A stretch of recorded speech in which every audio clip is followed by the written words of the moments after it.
not us. Well, Terry McCullough has consistently, as we've seen there in that ad, used Cuccinelli's positions on women's health issues, on abortion, of course, birth control, even transvaginal probes. We talked a lot about that, and violence against women to attack Cuccinelli. It's a strategy that Democrats across the country may use in 2014. Tom Davis was a Republican member of Congress from Virginia, and Margie Omero is a Democratic pollster.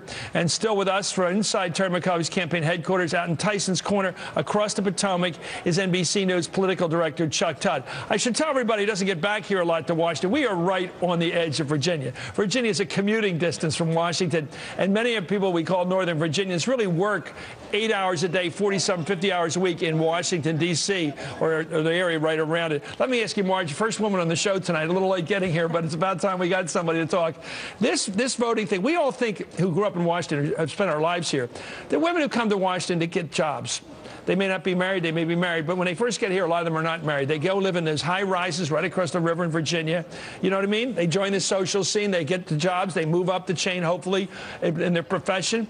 And they are very pro-choice as a group. That may be iconic. Do you think it's true? And does that explain these numbers? Well, in the exit polls, you show almost 2-to-1 that voters overall, not just women, are pro-choice. And one thing that I never heard, I've been talking to voters for about 20 years, I've never heard a woman say, you know what the government should do? They should make it difficult for me to get a divorce. If my husband doesn't want to get divorced and I want to get a divorce, I want the government to get involved and stop What would be, okay, I know you sound like you're against it, which makes perfect sense. Why would anybody in politics want to make it more difficult for a person to dissolve what is potentially even a dangerous marriage?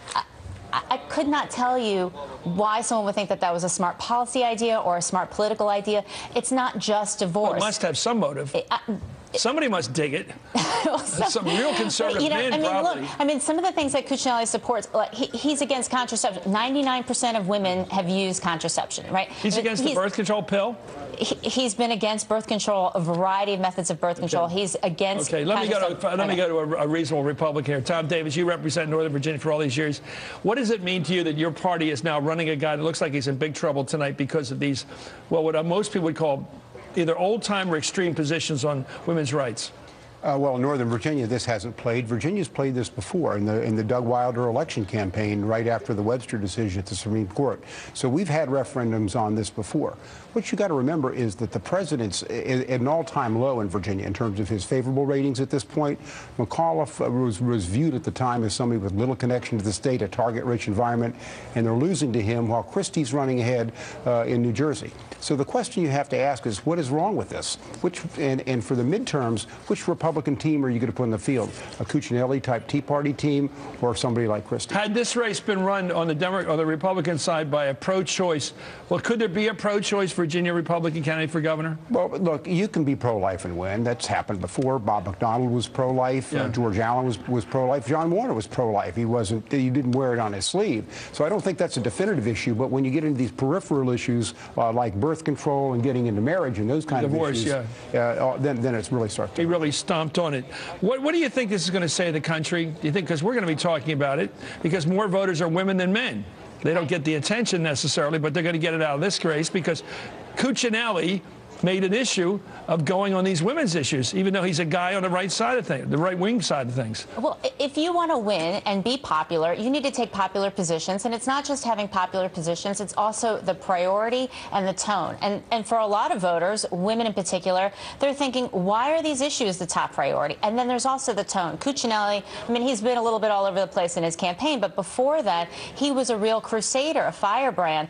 And that kind of tone really turns a lot of women off. So candidates on both parties who want to be successful need to think about, are they really demonstrating that they are speaking to women and understanding women? Okay, time for a dumb question. A voting issue, in the parlance we use in politics, is an issue that changes how you vote. For example, one of my brothers is a gun guy, okay? Gun issues are what matter to him. He will vote for or against a candidate based on gun issues. He's a gun rights person, a Second Amendment guy. On issues affecting women, do women go to the polling place and vote one way or the other in the main on the choice question, on abortion rights? Would that be an issue that would drive you one way or the other?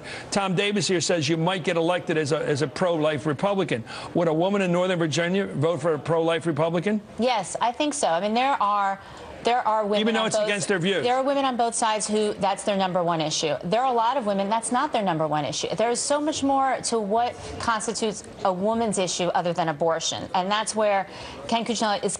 He's all right. Let me lower the bar. When you have a guy running who says, "I don't believe in birth control.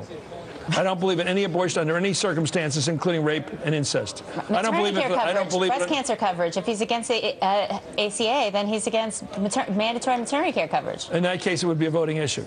Then you're talking about a guy who has prioritized a series of issues that make women's lives harder, and without any kind of tone demonstrating that he is understanding women or listening to women or fighting for them. If Cuccinelli gets killed tonight, destroyed politically, loses by 10 points, I don't know what the numbers are going to end up.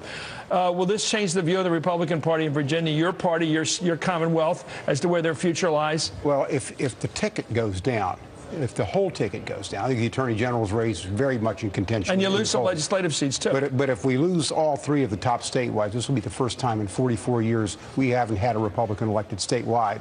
And we're back to the pre-2-party system, and that will get a lot of people talking. Yeah. Okay, thank you. A lot of people talking. Thanks, Tom Davis, as always. Thank you, Margie Omero.